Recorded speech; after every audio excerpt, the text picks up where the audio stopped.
What's going on, everybody? So in this video, we're going to be talking about one of the hottest NFT comebacks happening right now. Starbucks is finding some success in NFTs and Coinbase is launching something new. All right, so without further ado, let's go ahead and get into it. So the first piece of news that we have for you today is that NFT project ON1 Force was recently just bought out by the former Binance and YGG Executives, right? And actually, from my understanding, this actually was public quite a while ago, but it seems like they have done a full-on press release, getting a lot of influencers on Twitter to talk about it, getting all these news publications to talk about it. So I wonder if it was actually coordinated in terms of timing when it comes to getting the attention onto ON1 Force. Now, pretty much if you don't know what ON1 Force is, or maybe you're newer to the space, so ON1 Force launched in August 2021, which was some time ago, and at the time it was pretty much the hottest anime project in the entire game, right? So if you look at Opensea, you see the entire history. Back in the day, this was going nuts. I remember the floor was pumping like crazy. Logan Paul spent like a ridiculously hundreds of thousands on like a rare ON1 Force, and then they kind of like faded out, right? And basically what happened is like the founders, maybe they weren't using the money as wisely as they could, and then just the drops after the whatever happened ON1 Force just was a little lackluster.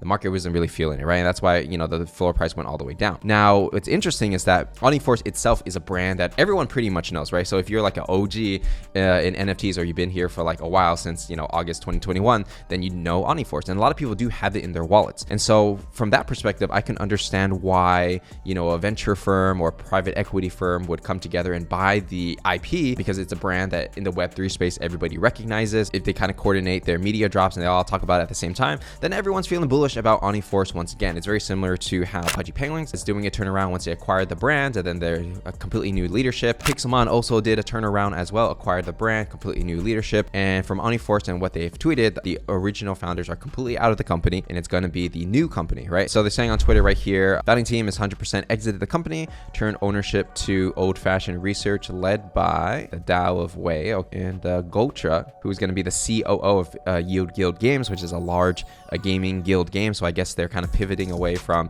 just doing the guilds. Yield Guild Games before was kind of focused on the whole play to earn meta, hiring different teams to play the game to earn money. So it seems like they're kind of shifting their strategy a little bit to acquire brands and build NFT projects, which is quite interesting. And they have a lot of money, so an influence in the space, so I get it. And so the reason why everyone's bullish is because the executives and people that are invested, I'm sure there's many investors coming together for this. There's going to be a lot of funding involved for sure. The IP is like the OG anime IP, so there's going to be a lot of money moving into the space. A lot of people are saying like, oh, it's Asian money, you know, they buy like a bunch of stuff, right? And I get it. So it seems like the future plans of this, according to this 137 article written by Erica Lee, shout out to Erica Lee, it seems like they're going to deploy the funds to grow the ON1 Force franchise. They have 50 ETH for an artist fund. Okay, so not too much information on what they're going to do quite yet. It's just like bullish news overall. And then when we're looking at the price of these NFTs, let's go with the price over the last 90 days. Back in December, 0.4. Then I guess, you know, people kind of caught wind that somebody acquired the brand and stuff like that.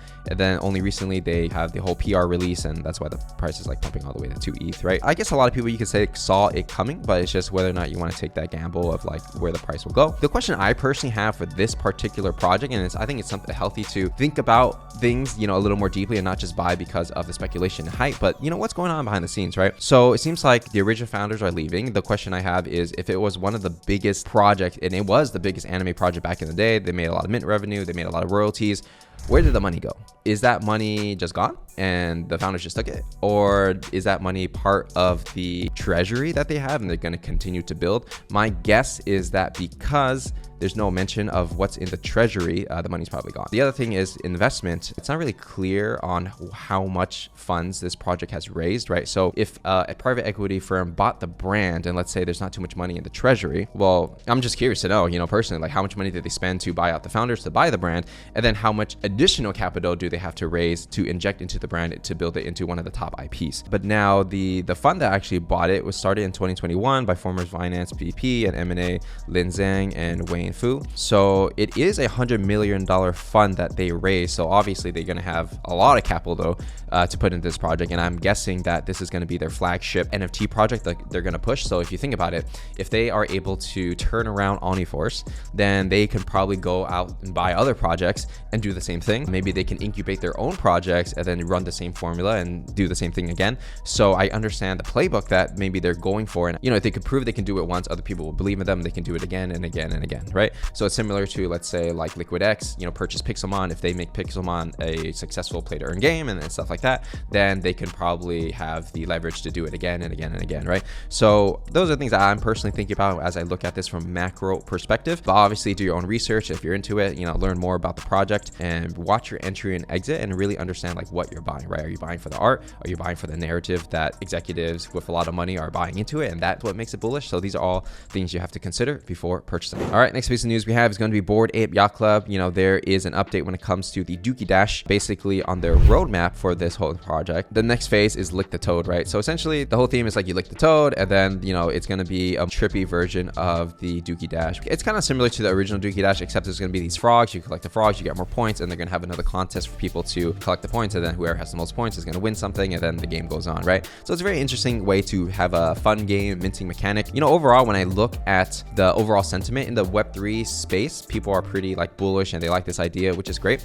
The Web2 space, you know, like there's this guy, Charlie, on YouTube. He made this video 3 days ago. This game costs thousands of dollars to play. So he's basically just like bagging on, you know, the whole Yuga Labs game where it's like, oh, you have to pay thousands of dollars to play this game, right? But I mean, you can argue that the game is really a minting mechanic with a game on top, right? But at the same time, if the perception of NFTs are so negative in Web2, then it's kind of hard to onboard people, right? So that's a narrative that's going on. I mean, I'm just following it, but if Bored Ape is doing what the holders want to see, great. You know, that means they're serving their community, right? There's going to be different prizes for this and like different upgrades depending on your score, and they tease this thing over here as well. I mean, it's a lot of mystery, so I can't really say like exactly what it is and what it does, but maybe you're going to get like one of these little things and somehow it's going to relate to the entire story, right? So again, a lot of mystery, a lot of speculation, but that's what people want in the space. So great. Next piece of news is Blur, right? And actually what's interesting is I actually have an interview with Pac-Man from Blur later today. So we're going to ask him a lot of interesting questions. Now, if you follow me on Instagram, which you should, at Patrick Dang, I basically said I'm going to interview Pac-Man from Blur. And then I said, hey, drop your questions. So all these people ask questions. So some of them that, you know, are very insightful, I'll probably ask Pac-Man himself during the interview in like 2 hours from now. So yeah, so if you want exclusive access to first dibs on watching the video before I put it on YouTube, make sure to check out the Parallax Genesis, where we give all the good information first to our holders and then it goes on YouTube. But anyways, back to the Blur. Blur is to airdrop 30 million extra tokens to loyal NFT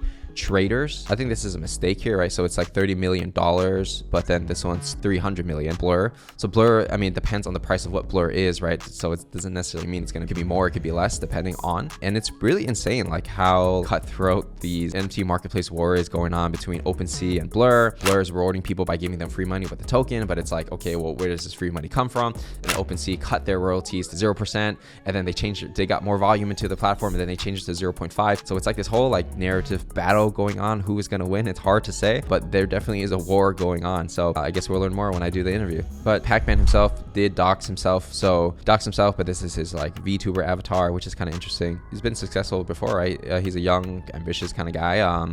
Dropped out of school, went to Y Combinator at 17. Studied math and computer science at MIT, Theo Fellowship, sold name based and name cheap. So, you know, it's a tech company. That's what a lot of people use for, you know, buying domains. Now, next piece of news is going to be Coinbase. So they recently just teased out this blue dot over here. What is this? Nobody knows, but on the 23rd, which is actually today, so I'm sure there's going to be more news later on by the time you watch this video, they're going to have something, right? And if you didn't, just a reminder, Coinbase is one of the largest centralized exchanges, especially in the US, but also they tried to launch an NFT marketplace, which just completely flopped. So maybe they're coming back for round 2, right? So we'll see what this is going to be. Is it going to be a coin? Don't know, but they're definitely going that speculation route instead of just using their name as Coinbase. So we'll see what happens, man. Now, next piece of news that we have for you is Starbucks. If you've been following along, has launched their NFTs on Polygon. So essentially these were free for their loyal holders. And you can see that on Nifty Gateway, the reason why it's so high is because it's the first like Starbucks NFT. So that's why it's a collector's edition. It's going to be 1.6K. And then the other ones are, you know, $100, $50, $170, $72. So people are actually buying this. There is a market for this. I want to kind of mention is that these are free, right? So when I look at it from Starbucks perspective, from a marketing strategy, if they are one of the first to implement NFTs, they're going to ride the wave whenever NFTs like pop off once again. Maybe it's a year or 2 or 3 from now. I think it's inevitable pretty much. And the way they do it is very natural, where it's very easy for people to get onboarded. They don't have to pay money for an NFT. They get it for free and they can buy it on the secondary, just like how you buy things on eBay. And also I look at it as more of a loyalty reward program. Starbucks already has like the Starbucks card and everything like that, where you get rewarded for buying coffee. So what they're doing is that they're going to create conditions in order for you to earn the badges. So you have to buy a coffee every day day for the next 10 days, for example, right? And then they do have official things. So